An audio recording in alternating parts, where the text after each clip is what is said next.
Welcome to another edition of Trail Runner Nation. My name is Don Freeman. And I'm Scott Warr.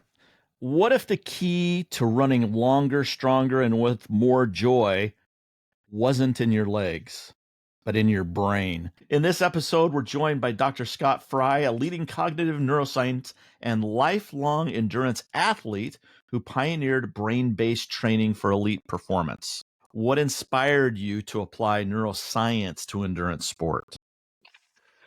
Yeah, what an interesting question. I've had two parallel lives going for a very long time. One is my professional life, which was as a career scientist. I was trained as an experimental psychologist through the level of PhD. And very early on in my career, there was this sort of revolution in psychology that was brought about by the amazing technology that became available in the 1990s to peer inside people's heads and see what was going on in the brain when they experience an emotion or make a decision or retrieve a memory or plan an action and so on. And so shortly after getting my PhD, I went up to Dartmouth College in New Hampshire, actually, and spent 7 years learning all the ins and outs of functional magnetic resonance imaging of the brain, fMRI, those beautiful colored pictures that people are probably familiar with, them covers of magazines and things like that. And from the age of about, I'd say 16 is when I ran my first race. I fell in love with running. And I think that running played an absolutely pivotal role in my career path in the following way. Getting up and devoting yourself to a practice like running, which is sometimes difficult, right? You have to get up and do the thing, whether it's hot out, whether it's cold out, whether you want to or not. And if you stick to it and you're persistent through all of those ups and downs, you make progress and you get places. And I think running really taught me that. So I have a very circuitous history and came to my field of neuroscience in a very roundabout way. My mom raised me by herself, and she had multiple sclerosis. We lived in a trailer park in upstate New York, actually. And at the age of 16, I left high school to work full time to help to support us. So my family, my mom and my grandfather were very pro education, but people in my family really didn't have great access to education, except for my mom, who was a registered nurse before she got sick. I ended up going back to the community college, and it's at around that same time when I really developed the true running habit. I had dabbled a little bit and run a couple races, but it all kind of crystallized at the community college. I met a professor there who became like a big brother to me, and we bonded around running. And he really encouraged me to make the most of my education. And I fell in love with psychology and experimental psychology and the biological aspects of psychology. And that's kind of how those two things took off. And so it's a long-winded answer to your question, but throughout all of my education and throughout my career, I was always training. And sometimes I was racing. As we were talking a little bit before the show, I was running quite a lot of distance in the 1980s. I'm old. I just turned 60. So you have to take that for what it's worth. In the 90s, when I was a graduate student, I was very involved in triathlon at a national level. And then once my, oh yeah. Oh, no, don't let us interrupt. Oh, okay.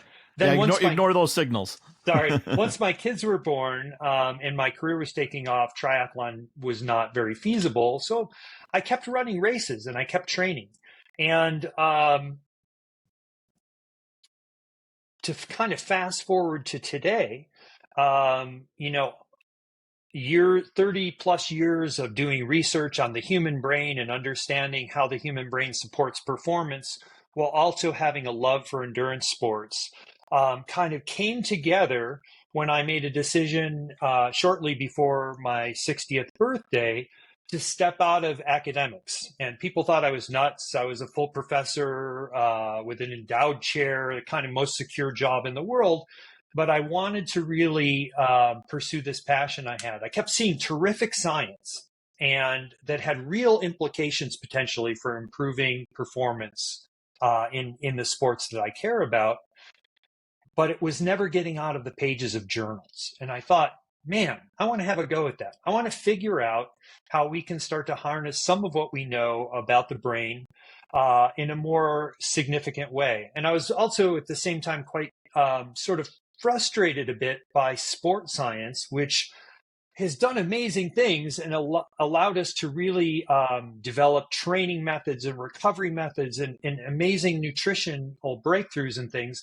But it's done it all from the neck down without any consideration for what is the central command and control center for all of human behavior, including those behaviors that are involved in high performance. So that culminated in me leaving my academic career, closing up my lab, and starting Cerebral Performance, where I'm working with endurance athletes. So, Scott, let me interrupt and say, just because you've got the next question, and I was kind of bummed out that you said you had the next one, because I already have a sheet of questions, 5 of them that came to me as he was talking about that. This is easily my favorite topic. Go ahead, Scott.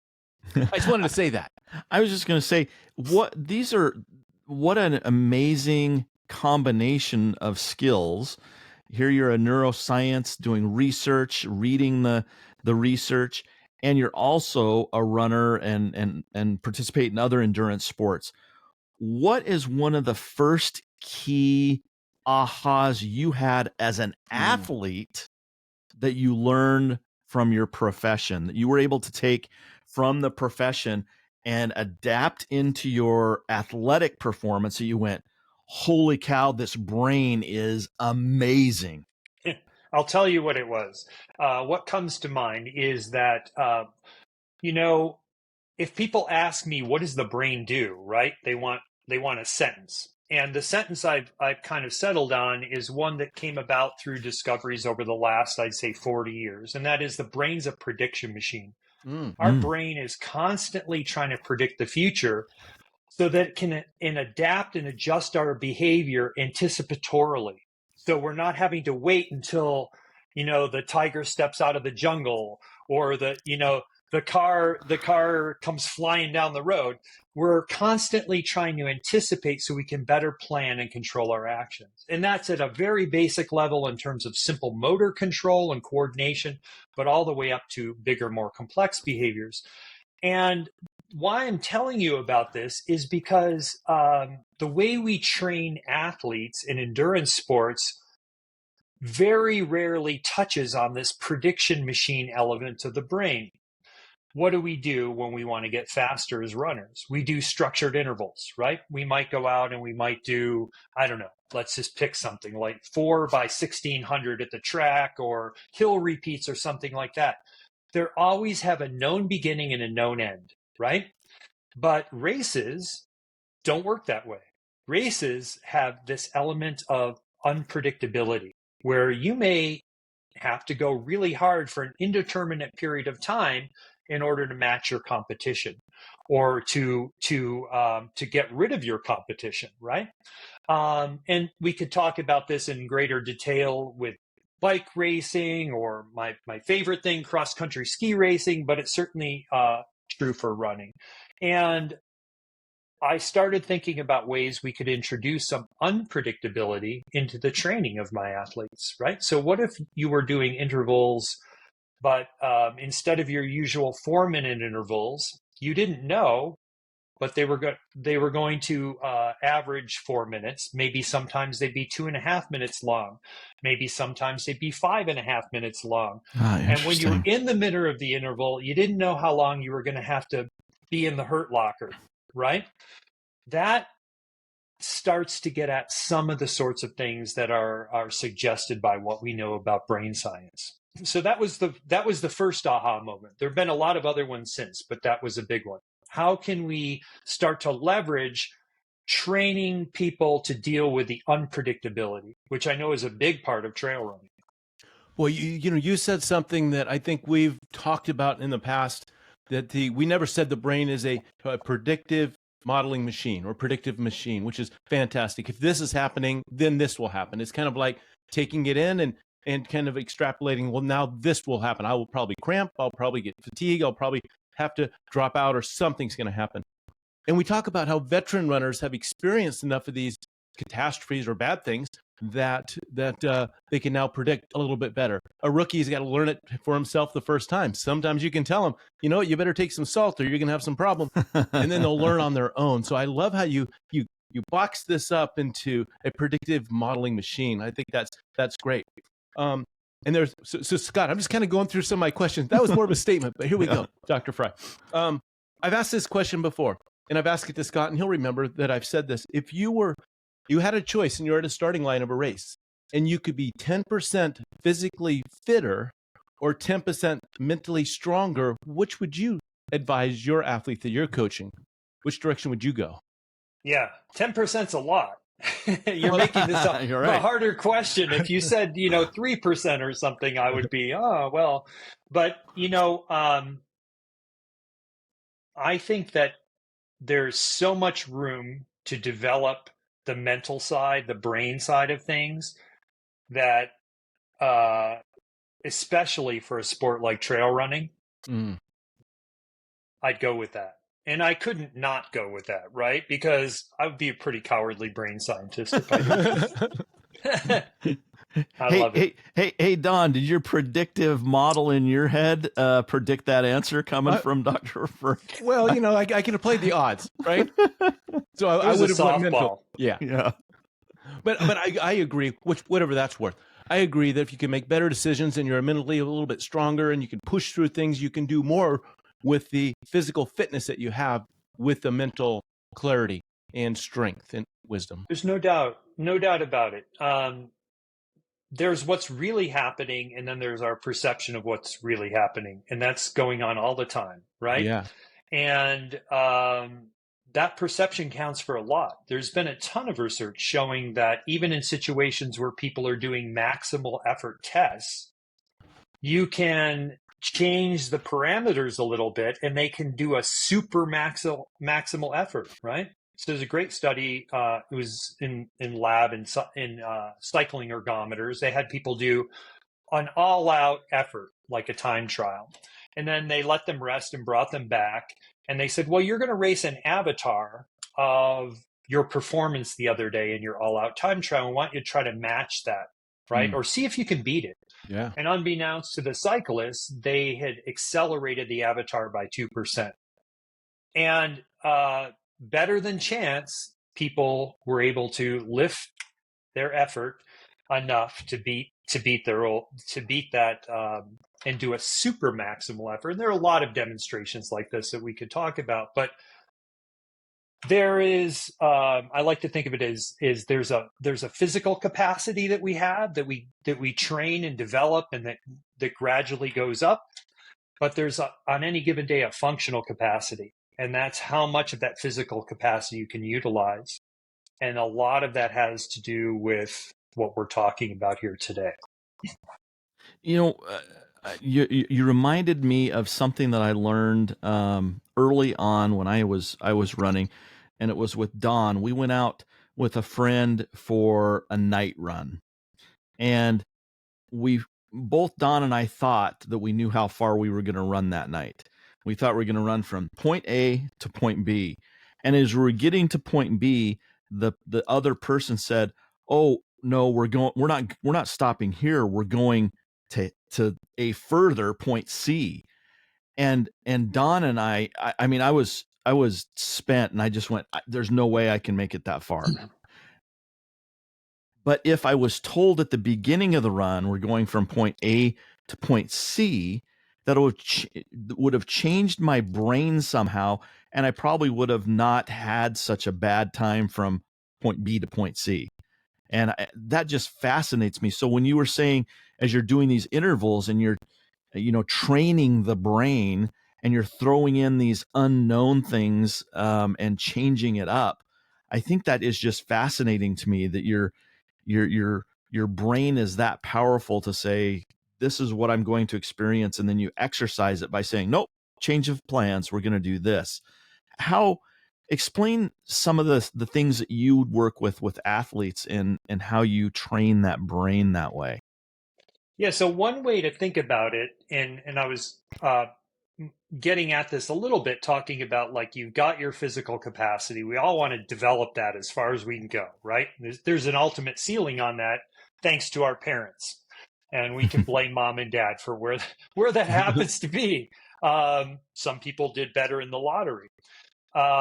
But that functional capacity of how much of that physical capacity we can use at any one time is affected by a lot of different variables. So one of the variables that it's affected by is anxiety.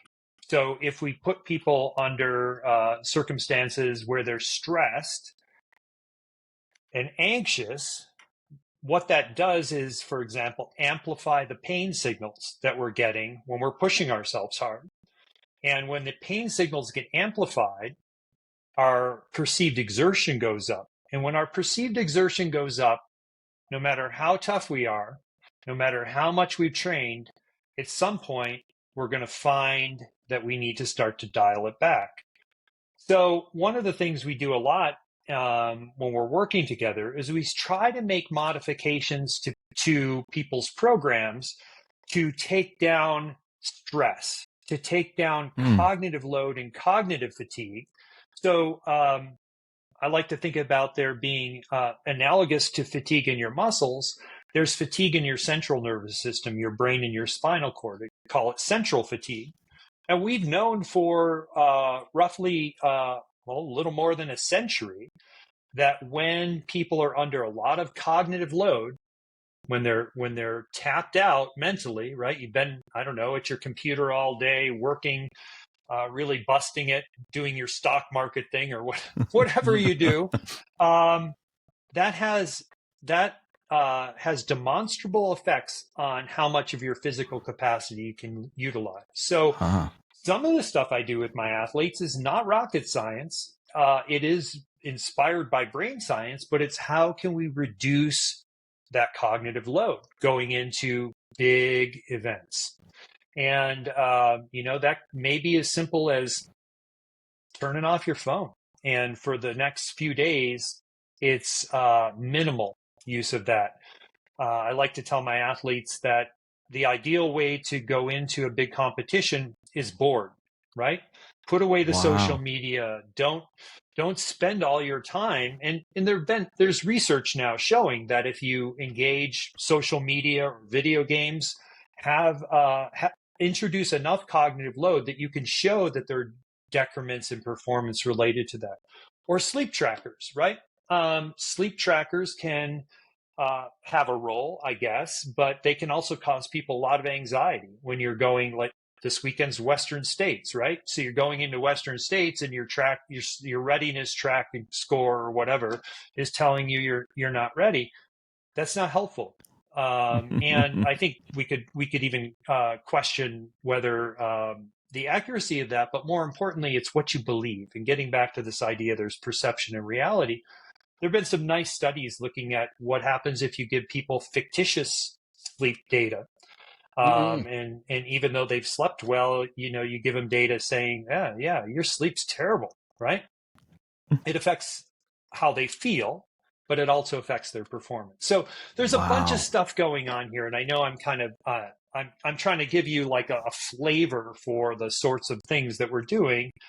Some of it falls into this kind of like management of your resources.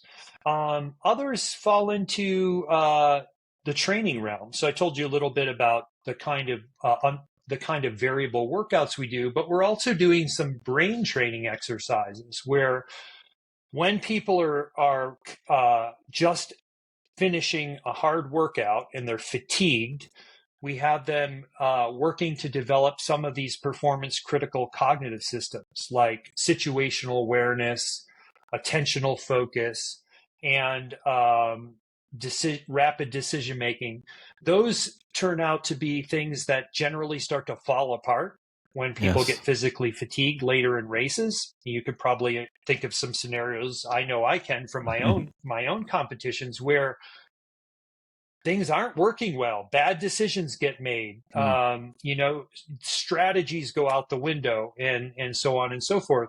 So we're also using this kind of pairing of physical training and physical load with cognitive training and cognitive load to try to improve the fatigue resistance in some of these neural systems.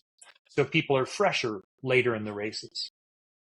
Yeah. So now that I'm thinking about before big races, and you've raced, and you've done some competitive cross country skiing and cycling and triathlete events, so you're well versed in all of that. There's the taper before your big event. You got a couple weeks of taper, and I'm starting to think that during that taper, so you decrease your workload, but you also need to decrease your mental load as well. You need to turn off things. You need to not fill up that training time with staring and scrolling, doom scrolling through social media. So there's a perfect time to do some taper, mental taper. You said it, and that's the exact phrase that we use, mental taper. So nobody would go into a major competition without physically tapering. Right. Think about all those Western States athletes. They're in the latter stages of their physical taper right now. It'd be super interesting to know how many of them are also doing a mental taper. And I would guess that it's few. I think even at the elite levels, and I know most of the athletes I work with are professional athletes. And I know, professional cyclists, professional runners, professional cross-country skier, triathletes. You'd be shocked to know that even at that level, at the Olympic level, this is an overlooked thing for most athletes. And I think there are gains to be made there in terms of raising that functional capacity. So yes, you couldn't have said it better, Don. Mental taper. Exactly. I've been doing mental taper my whole life, Dr. Frye. I love it. I love it. It's been one long taper. One long taper for the big event. Exactly. Yeah. I am curious, Dr. Frye. Again, Western States is this weekend. Of course, this episode's gonna come out after the race. And we usually go down and volunteer at one of the aid stations. And one of the funny things that ultra runners kind of, laugh about, and the racers know this, is, as a racer comes in, and what mile is it we're at, Don? It's 53.5 or 53.5. So people are trashed. And it's one of those aid stations on the Western States where you can really, you need to collect the carnage and get them going again. And one of the things that we always say is, oh, you're looking good, you're looking strong, even though you're thinking, how is this person breathing right now? How are they standing erect? Does that help with their brain if they're coming in and they're fatigued and they're thinking, I'm not going to make it, and you have two people that are looking at you and saying, boy, you're looking good? Is there a trick there? Does that help? Is it a disservice? Are we fooling people and costing them a race? Man, I think there are probably big individual differences in how that affects people. I can remember racing and having people going, "You look great," and I'd be kind of cursing at them under my breath, thinking, exactly. I'm like dying. I'm just completely imploding. You raise an important thing, though. Deception does have a role, right? And coaches have known this for years, right? Coaches have known and exploited this for years. So I don't know if people really believe that what you're telling them is true, and they think, yeah, actually, this is pretty good, right? There are so many famous stories in the sporting world of people imbibing a substance that they thought was ergogenic and was going to improve their performance. A famous story of Richard Virenque, who did get busted. He was a Tour de France racer, podium guy. He did get popped for doping back in, the big time doping era in professional cycling. There's a great story about him in sending his soigneur, his helper, out to procure what he thought was EPO, right? We all know that EPO boosts your red blood cell capacity for carrying oxygen, right? The soigneur didn't procure that, but nevertheless came back and injected Richard Virenque in the butt with a saline solution. And Richard Virenque went out and rode the best time trial of his life, which he had to do to stay on the podium in the Tour. And he was not a time trialer, but he really popped one that day and attributed it to this amazing concoction that he had gotten, which of course is just not true. So there are a lot of stories like that in sport. There is even some research on this. So I don't know. I think keep it positive. I think it's good to you don't want to be holding up a mirror to people and letting them know how awful they really look at halfway through Western states. What's happening in that ultra world is super interesting to me, though, right now, because it seems that the way it's going, and please correct me if I'm wrong, is that runners are moving up from shorter distances, and it's becoming a much more of a kind of speed-oriented event than it has been in the past, or at least that's what some of them are kind of putting out there. I'm very interested to see how that evolves. I have a comment on that. I believe that at one point, the 100-mile distance was the top, and that was it. And then all of a sudden, the 200-mile came into play. And so I think we viewed the 100 as a shorter, faster race in a sense, and not as long. So there may be a little bit of that in the mix. Got it. I'm speculating. Yeah. And why are people going faster? And I mean, some of it's training, but some of it I think is mental, psychological. And I do work with an ultra distance athlete, and this is the kind of stuff we work on, right? Perceived exertion, the factors that affect your perceived exertion. How much can we get out of that physical capacity by raising the limit on the functional capacity? And one way to think about this is that what ultimately sets the ceiling on that functional capacity in a given day is your brain. Because the brain's job is to keep you alive, right? And it doesn't know if you're going to hold that pace for another 3 hours or another 3 minutes. It's sending up warning signals saying, you're going to do some serious damage, right? That's what pain is. Pain is a warning signal. And there are things that I think athletes can be doing to help to get that kind of limiter, that central governor concept, if you will, is one people might be familiar with. That notion is a good one.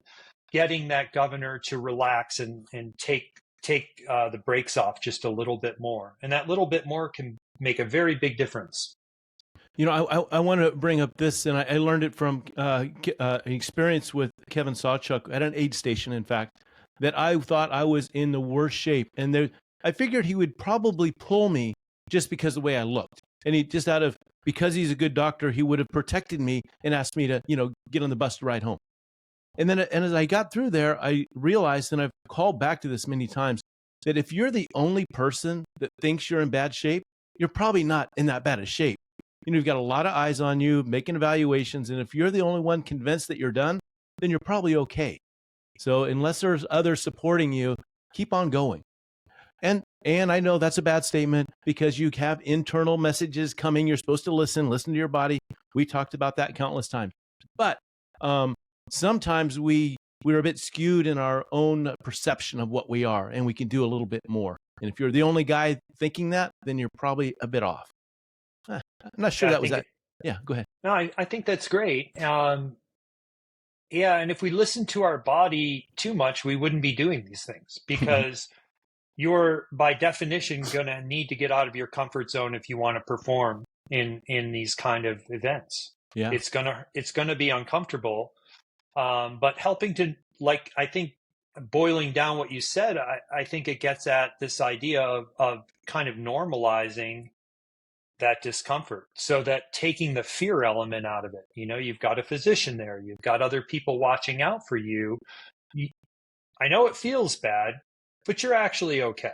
Yeah. I think it's vitally important because, again, going back to this idea of what happens in your nervous system when you're anxious or scared, well, it makes a lot of sense evolutionarily, if you think about it, that that would amplify the pain signals, right? Because, wow, I'm scared. I must be in a dangerous situation. Then I want to be very attuned to those signals and change whatever it is that's causing this discomfort. 99% of the time, that's a great way to go. And endurance sports, where you're competing, is probably one of the few exceptions where it's necessary to work through that. So you've created this thing called BEST, the Brain Endurance System Training, and I want to ask a question about that, in how the brain functions in fatigue, and this maybe even the central governor theory comes in here. You know, we have this ability to perform at this level physically, and our brain is trying to help us stay alive, and so it's never going to allow us to reach there. But for new athletes that may be listening to this, your brain may be saying cut off at this level here, but we know that we can do more. So we want to bridge that gap, and bring the gap of your brain saying, okay, shut it down before we die, but not so. I mean, we want to shrink that gap. How does the BEST brain training system that you have help with that? How can we make our brain do better? Yeah, right. It's a great question, and I'm going to give you, I think, what is one way to approach this and one way to think about it, and it comes from the example you just gave. When you're a new runner, your sense of perceived exertion is calibrated very differently than when you're an experienced runner. Right. So what might feel to you and Don like a I don't know, a 4 on a 0 to 10 scale of perceived exertion, to a new runner might feel like an 8. There's a learning curve there. This is a skill, right? You've got to calibrate that thing. And that is part of what we do. So I'll give you a very practical example from an ultra runner that I work with, who is pretty new runner. He's only been running maybe 5 years, and kind of went quickly into the long distances, the 100-milers. People do that. It's really eye-opening to me, and really cool, actually, and bold. But his sense of perceived exertion wasn't that well calibrated. And so how we've addressed that is not that complicated. I've had him entering and running 5Ks, 10Ks, half marathons, where he's really going to be able to push into the upper register of perceived exertion. And it's really interesting how much that seems to have helped him to recalibrate what it means to go deep, right? But do it in a very succinct way that isn't, you can't go out and run a 100-miler every month. But it's paid dividends in these longer races as well, because, to quote him, he said, wow, no matter how bad this is, I know it'll never hurt as much as that 5K did. Right. And it's a different kind of hurt. I get that, but it does help to, through that exposure, to recalibrate things. And so the BEST program is, first of all, highly individualized. So I work mainly with elite athletes, and I cap it at 12 because I give them a lot of time. Where, I've got people racing in Europe and in the World Cup triathlon, wintertime World Cup skiers. I've got professional cyclists and so on. I have a lot of interaction with them. And the BEST program is kind of dealing with all the sorts of things we've been talking about here. But then in addition to it, which I alluded to a few minutes ago, we are doing some computerized training of these cognitive systems when people are physically fatigued. So they might come back in from a workout. I built some cognitive tasks for them. They pull it up on their phone, and despite being pretty gassed from their training, they'll work on maybe 20 minutes of really demanding attentional or decision-making sorts of tasks. And the reason we're doing that comes out of a body of research that's been growing over the last 15 or 20 years, showing that combining physical training with this kind of cognitive training does have a synergistic effect that can lead to slightly lower perceived exertion in physical efforts, and also build some fatigue resistance into these performance critical kinds of cognitive functions for later in the races. So that's all part of the BEST program. But the most important thing about the BEST program is that it's super individualized, because no particular athlete is going to need the same things or respond to the same kind of interventions. And we're constantly looking at the research and trying new things. And sometimes they fail miserably, but the people who've sought me out to work with me are looking for that advantage that not everybody else is cultivating. They're generally people who are doing the training, they are doing the nutrition, they are doing the recovery, they're doing the strength training, they're checking all the boxes. And now it's a matter of how we can, if there's something else that we can be doing to optimize their performance. And that's kind of where I come in. This is very, very interesting. So if I want to get faster, like you talked about earlier, I might do hill repeats, or I'll do some speed work on a track. We're pushing ourselves physically a little bit. And then what I just heard you say is when they're done with a tough workout, you'll have them do some cognitive work to try to push that and build that. Just much like building physically, you're pushing mentally. Would there be any advantage to doing some problems during long runs, during pushing in real time? Oh, during the run? Problems. During the run? During the run, not after the run, but 80% through, and just start working on things mentally. Would that trigger a positive response? Yeah, it's an interesting question. So in the research world, people have tried to approach this three different ways. They've tried to give people this kind of increase their cognitive load before physical training. Yeah. They've tried to do it after physical training, which is mainly what we're doing these days. Mm-hmm. But then they've also done it in the context of physical training. Practically, it's very difficult to do it to the extent that we're doing it while you're, say, running or, my God, riding your bike. Don't do it. Don't try this at home, folks. But what we can do, and what we have done, is, for example, you're doing an interval workout on the treadmill, or you're doing an interval workout in an indoor bike system. In your recovery intervals, man, you're going to bang out some pretty demanding cognitive tasks for 60 seconds instead of, just soft pedaling, or while you soft pedal or whatever. Interleaving it. I think it would be hard to, and I wouldn't discourage people from doing this, but it might be difficult to have the discipline and focus to do like math problems in your head or something while you're out training. But I don't think there's a reason not to. It's no side effects. Just be careful you pay attention to where you're going, because when that cognitive load gets, you can show this. You can put people, like you can bring them in a lab, have them walk a balance beam, okay? Or put them in a situation where they've got to control their physical movements. And if you load them cognitively, you'd be surprised how that affects their agility and balance and things like that. It's very real. It's these brain systems that are controlling physical performance are also controlling mental performance. There's overlap in these systems. And that's why I think when we only approach performance from the neck down, we're really missing a very rich opportunity to train in a more systemic way.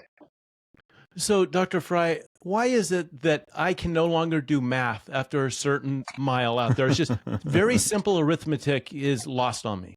Yeah, it's brutal, isn't it? Yes. Well, because the well that you're going to, the well of resources that you're going to, is not separate from the from the well you're going to physically. Yes, of course, your glycogen stores and things like that are in your muscles, right? But the brain also runs on glycogen. And when you start to get depleted, its functions are going to start to be compromised as well. And there's overlap, as I was saying a moment ago, excuse me, in the systems that are controlling your movement and that are controlling your cognitive function. So when you start to deplete those systems, the brain's just an organ like any other organ. It doesn't have an infinite capacity or an infinite amount of energy, right? Then everything is going to start to go down. And we've all been there, right? I mean, I was out doing some VO2 work on my bike today. It's hot here in Fort Collins, and you know, I would be hard pressed to put a coherent sentence together at the end of that workout. So I get it, and I think for too long we've thought about the body as separate from the brain. Of course, that's ridiculous, right? It's all part of the whole entire package. Can you talk a little bit? I'm going to ask this question as a follow-up, Scott. Can you talk a little bit about how busy the brain is making decisions during that whole run that you're on, between proprioceptive feedback from the feet to muscle contraction to balance to doing some model predicting out in the future? What if I keep this pace? You know, how much longer trying to do the simple math? What's going on up there in our brain to make it so fatigued? Yeah, so much stuff is going on. And one of the things I like to use an analogy when I'm teaching of an iceberg, right? So we all know about icebergs. The amount of the iceberg that you see above the waterline is really small. The great bulk of the iceberg is beneath the waterline. That's kind of like how the functions of our brain work.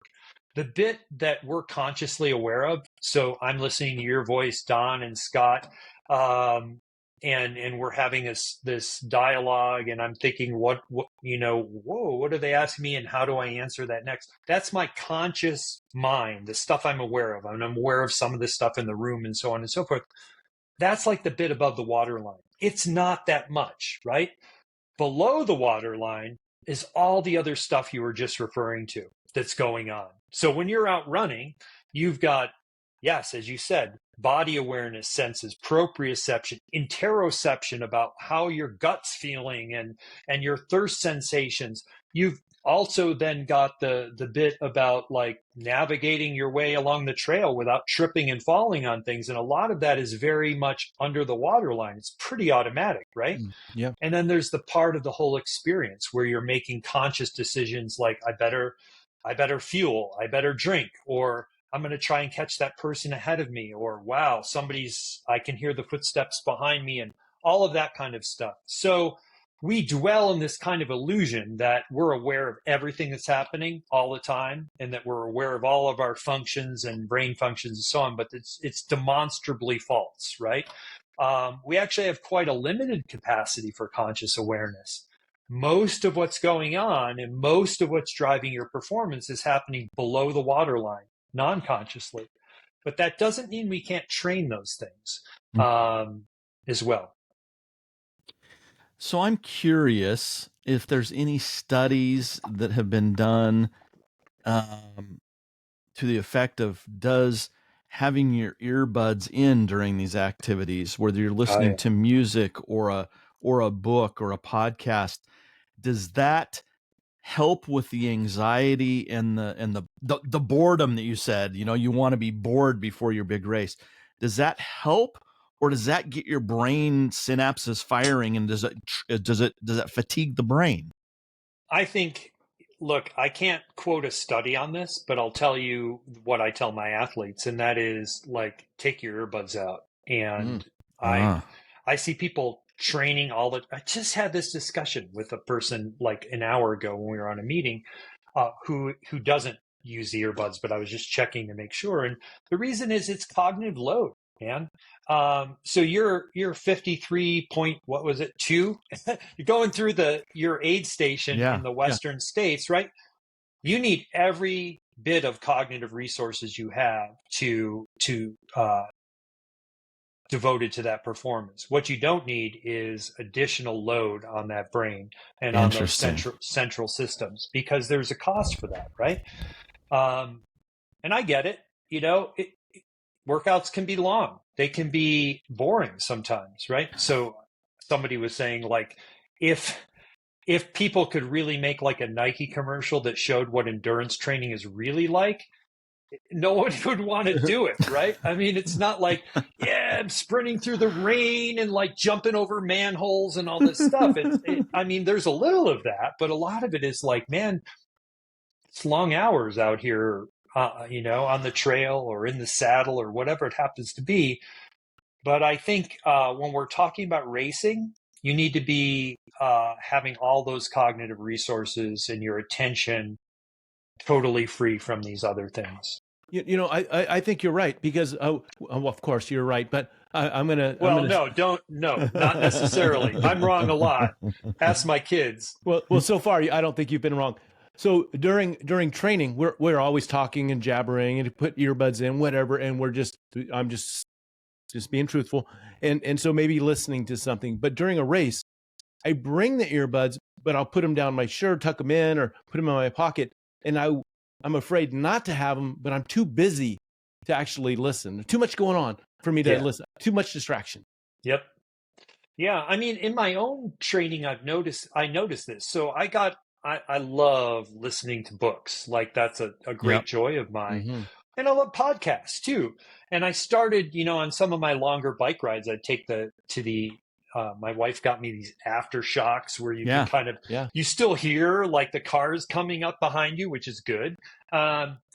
But man, I started noticing like coming back and not, and just feeling a little more under than I had been, and not getting as much kind of a break from all that stuff as my training usually delivered. And that's my personal anecdote. I can't give you any data on that, but it only makes sense, right? If you're engaging those central brain functions, that it has a potential to cost you energetically. So maybe you do it on your recovery days and your easy training, but maybe you put it aside when you're really needing to focus on some of the harder training and certainly the competition. So we have an N of 2 here. That works. Perfect. We'll publish it. Well, I'm going to throw something out there. Do you think that by having them in during training is good brain training? Because you're putting this cognitive load on your brain. So, maybe it's okay. Like so here's my theory. Here's my theory, Dr. Frye, and you can use this in your best training model if indeed it actually makes sense. I'm going to put on a scientific, very cognitive demanding podcast on my next training run and just make my brain start frying, start fizzling. But I'm only going to go out for like a 8-mile run. And so I'm going to maximize my brain training on that run. Is there any truth to that, do you think? Yeah, you're going to put Andrew Huberman on when he's really going at it for like 2.5 hours into the weeds, right? I love that guy because he is so thorough and reminds me of like, we actually come from similar academic roots. We studied similar things in our training. But I don't know. Maybe it's like ankle weights for the brain. Remember ankle weights? Yeah. Or weighted vest for the brain or whatever it might be. Give it a go. See what happens. But don't do it in your race. Don't do it in your races. Don't do it when you're doing your harder training when you've got to be on it. I think it's not going to help. Yeah, you do it, Scott, and I won't on our next run. We'll see how it works out. There you go. I have one final question, and it has to. It's a selfish one. As we get older, does our brain function get better or worse when it comes to training and racing? Is it more elastic? Is it more, or is my brain at the age of 20 trying to keep me alive at a better rate than when I'm my age? It's gonna, hey, you know what? You're old, and if you fall off a cliff, you get eaten by a cougar. It's really not that big of a loss. You're kind of tough meat now, anyway. You're beyond reproductive age or whatever. Right. We don't need you around. I'm really of no use to the tribe. Yeah. I feel your pain. So look, I don't know. I can't quote a study on that, but I will say that if we look at the literature on expertise in psychology, and it's been looked at in all sorts of domains, in medicine and in mathematics and you name it, expertise. There's no doubt that as we get older, we can measure this, right? People's response times and things will tend to get slower. So there's changes that are taking place. But our expertise gets richer and richer, right? As the years go by and we get to be more knowledgeable in whatever domains we've devoted our energy to. And I have to believe that the same is true in performance. And so what I tell athletes is, yeah, your physical capacity is going to be affected by age. It's measurable, right? And there are things you can do to offset those aging effects. We know, you can devote yourself more to strength training. You can devote yourself more to doing the sorts of workouts that will help to slow the erosion of your VO2 max, for example. But it's happening. But I think that that's all the more reason we should lean into the kind of brain development and optimization for performance, because it could offset some of those changes, right?